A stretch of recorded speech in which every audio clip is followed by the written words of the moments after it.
হলো যদি রুমে কোরআন রেখে স্বামী স্ত্রী মিলন করে সেটা জায়েজ হবে কিনা। আমার জানার বিষয় হলো, আমরা তো জানি যে আল্লাহ তাআলা সকল জীবকে জোড়া জোড়া সৃষ্টি করেছেন, কিন্তু এখনো বিয়ে হয়নি। তাহলে কি আল্লাহ তার জোড়া সৃষ্টি করেন না? দয়া করে জানাবেন ভাই। এই প্রশ্ন কোত্থেকে ঢুকে গেল? যাই হোক ভাই, শুনেন, হাসির কথা না। আল্লাহ তাআলা বলেছেন ওয়া খালাকনাকুম আজওয়াজা, মানে কি? আমি তোমাদেরকে সৃষ্টি করেছি জোড়া জোড়া। এটার মানে কি? এটার মানে হলো পৃথিবীর সব মানুষকে আল্লাহ সৃষ্টি করেছেন তার বউ সহকারে। এটার এই মানে না তো। আপনাকে মানে কে বলেছে? এটা ভুল মানে। পৃথিবীতে বহু মানুষ আছে যার বিয়ে হয় না, তার আগে দুনিয়া থেকে মরে গেছে, দুনিয়া থেকে চলে গেছে, আছে না নাই? বহু মানুষ দুনিয়াতে এসেছেন, বিয়ে হয়নি, তার আগে তিনি দুনিয়া থেকে চলে গেছেন।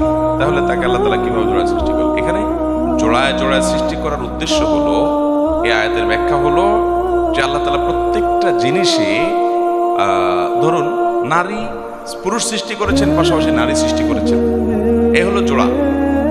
প্রত্যেক ব্যক্তির জন্য আলাদা আলাদা করে জোড়াই সৃষ্টি করেছেন। কেউই সিঙ্গেল থাকবে না পৃথিবীতে, এরকম কোনো অপশন রাখেন নাই। ব্যাপারটা কিন্তু সেরকম না।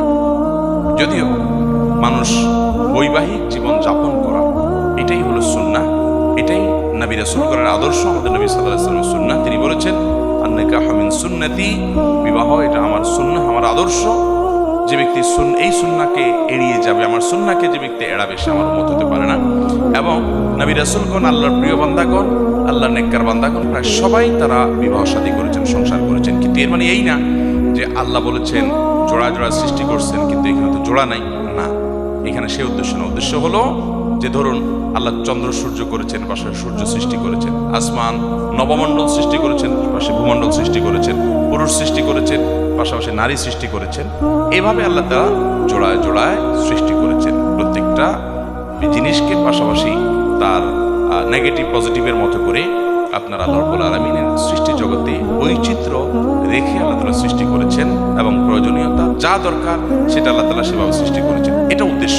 এখানে প্রত্যেকটা ব্যক্তিকে আল্লাহ তাআলা তার জোড়ায়, অর্থাৎ তার দাম্পত্য জীবনে কার সাথে হবে সেটার ব্যবস্থা সবার জন্য আল্লাহ তাআলা নিশ্চিত করেছেন, এমন নয়। বহু মানুষের কপালে বিয়ে আল্লাহ রাখেন নাই। বহু মানুষ ছোটবেলায় মারা গেছে, বিয়ে করবে কোত্থেকে? অপশন আছে না নাই? তাহলে সেক্ষেত্রে এই আয়াতের ব্যাখ্যা আপনাকে এটা কে বলেছে? কোন মুফাসসির ব্যাখ্যা করেন নাই যে সবাই স্বামী স্ত্রী করে করে আল্লাহ সৃষ্টি করেছেন।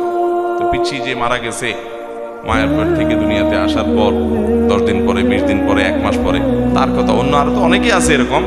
একবার মানে নির্দিষ্ট করে তার কথা যদি বলি, তো তাকে আল্লাহ তাআলা জোড়া সৃষ্টি করেছে কিভাবে? সেটা আপনি নবজাতক বহু বাচ্চা এরকম মারা যায় কি যায় না? অতএব এই আয়াতের ব্যাখ্যা সেটি নয়, যেমনটি আপনি বুঝেছেন। এরপরে প্রশ্ন হলো, যদি রুমে কোরআন রেখে স্বামী স্ত্রী মিলন করে সেটা জায়েজ হবে কিনা। জায়েজ হবে, এতে কোনো গুনাহ হবে না, এবং এটাকে কোনো গুনাহের বিষয় মনে করার কোনো কারণ নেই। ইচ্ছাকৃতভাবে কোরআন অমাননা না হলে, কোরআন আছে এক সাইডে কোনো একটা কিছুর উপরে, ওই ঘরে মানুষ তার ব্যক্তিগত যে সমস্ত বৈধ কাজ আছে, যে কোনো বৈধ কাজ সে